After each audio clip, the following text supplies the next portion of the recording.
Hello, my name is Grace Roseborough, and I'm accounting and management student here at Truman State. I'm also a senior. And today I want to talk to you a little bit about the basics of the harp. So I want to discuss the two major types of harps, which are lever and pedal harps.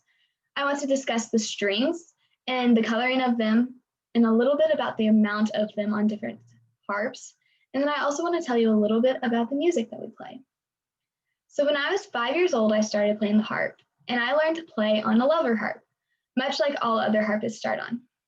So what this means is that for every string, there's going to be a corresponding lever at the very top of the harp.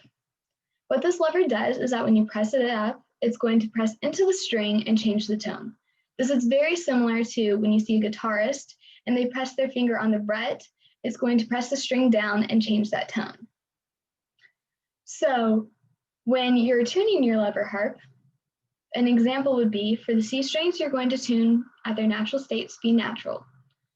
This means that when the lever is put into effect and pushed up and then it will be pressing on the string, that note is going to be sharp. The B's, on the other hand, this is the most common way to tune it, would be tuned to be flat. That way, when the lever is put into effect, the note is going to be natural.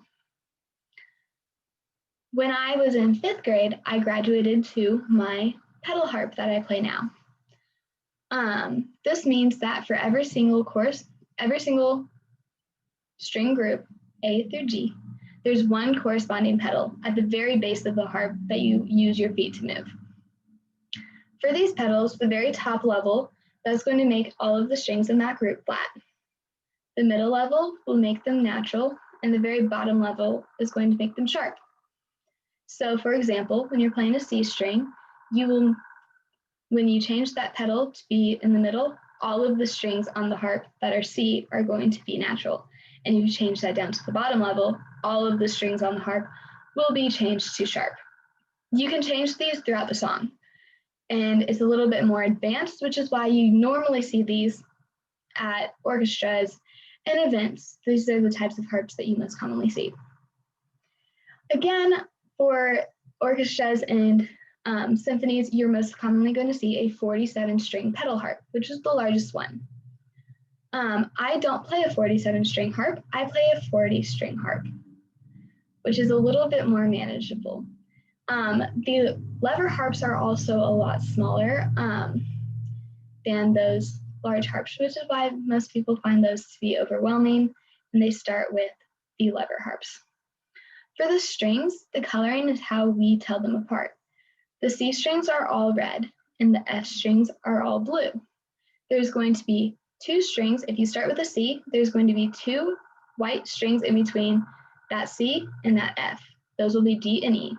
And then if you start on an F, there's going to be 3 strings before you get to the next C that are all white. So it'll be F, G, A, B, C. This is how we tell them apart. It's very similar to the white and black keys on a piano.